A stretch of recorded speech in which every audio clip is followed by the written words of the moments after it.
Thakkar suicide मामले में police द्वारा लगातार 8 दिनों तक राहुल के रिमांड के बाद फिर एक बार जिला न्यायालय में पेश किया गया, जहां से उसे 11 नवंबर तक न्यायालय अभिरक्षा में भेजने के साथ ही राहुल के साथ हुई मारपीट पर न्यायालय ने संज्ञान लिया है। दरअसल पिछले दिनों टीवी कलाकार वैशाली ठक्कर द्वारा अपने ही घर में फांसी के फंदे पर झूलकर आत्महत्या की घटना सामने आई थी, जिसके बाद पुलिस द्वारा टीम गठित कर राहुल नवलानी को बाईपास से गिरफ्तार किया था।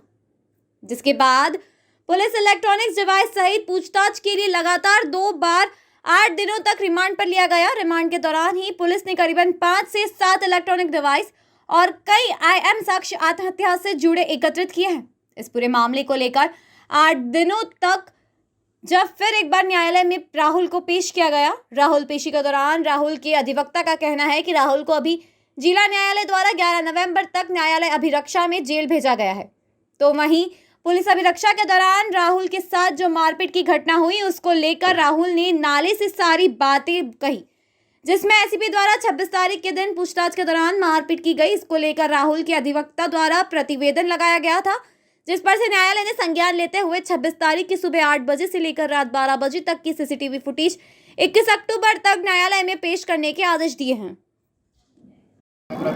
इस संबंध में राहुल ने सिर्फ इतना बताया कि मैंने कोई प्रताड़ना नहीं कारित की है, मेरे साथ उसके रिलेशनशिप थी, जबकि मैं उसको गिवन अप कर चुका था, लेकिन वो मेरे पीछे पड़ी हुई थी और संबंध समाप्त नहीं करना चाह रही थी। उसकी वजह से मेरा वैवाहिक जीवन पर प्रभाव पड़ रहा था, इसीलिए इस बात को लेकर विवाद हो रहा था कि मैं उसके साथ कंटिन्यू नहीं कर पा रहा था। राहुल पेठे एडवोकेट। 11/11/2022 तक के JR पर उनको भेजा है न्यायिक अभिरक्षा में। कोर्ट में उपस्थिति के दौरान न्यायालय ने उनसे पूछा कि रिमांड के दौरान उनके साथ कोई मारपीट वगैरह तो नहीं की गई। इस पर से राहुल नवलानी ने ये बताया कि 26/10/2022 को उसके साथ ACP मोतीरुर रहमान ने बड़े अमानवीय तरीके से 2 से 3 घंटे तक मारपीट की थी।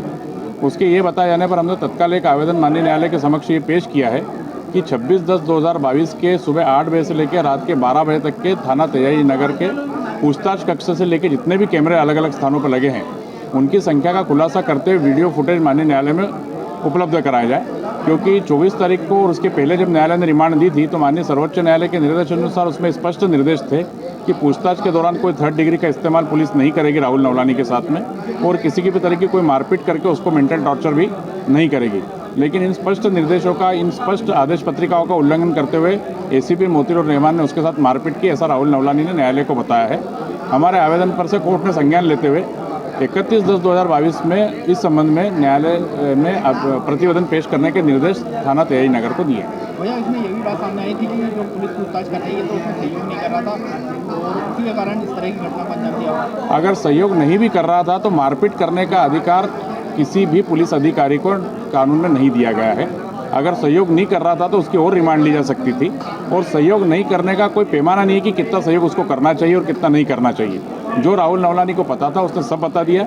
उसके बताए जाने पर पुलिस ने अभी तक कम से कम 5 से 7 इलेक्ट्रॉनिक गैजेट्स विभिन्न स्थानों से, उसके गोदाम से, उसके घर से जब्त किए हैं, जिसमें लैपटॉप्स हैं, लैंडलाइन इंस्ट्रूमेंट्स हैं, मोबाइल फ़ोन्स हैं। इसके अलावा उसके पास कुछ सहयोग करने के लिए नहीं होगा, इसलिए उसने नहीं बताया। तो इसका मतलब ये नहीं कि कोई भी पुलिस विवेचक या कोई पूछताछ करने वाले अधिकारी उसके साथ मारपीट करे। भैया, इस पूरे मामले में कुछ एविडेंस जो राहुल ने या जो उनके बीच के थे कुछ आया सामने? अभी ऐसा तो कुछ डायरी में खुलासा पुलिस ने नहीं किया है। अब वो तो जब चालान पेश करेगी पुलिस, तब मालूम पड़ेगा कि पुलिस ने क्या साक्ष्य संकलित किए हुए। ऐसा बताया जा रहा है पुलिस के द्वारा कि राहुल के द्वारा लगातार प्रताड़ित किया जा रहा था वैशाली ठक्कर को, उसी के कारण उसने सुसाइड कर लिया। ऐसा कुछ अभी तक आया सामने? अब ऐसा पुलिस बता रही है। मेरे हिसाब से, जो मेरा मतानुसार जो प्रकरण पंजीबद्ध हुआ है वो मात्र सुसाइड नोट के आधार पे हुआ है, और उस सुसाइड नोट को सपोर्ट करने वाली कोई भी साक्ष्य होगी तो अभी हमें जानकारी में नहीं है। जब न्यायालय में चार्जशीट फाइल होगी तब हमें मालूम पड़ेगा कि पुलिस ने उस सुसाइड नोट के आलोक में क्या क्या साक्ष्य संकलित किए।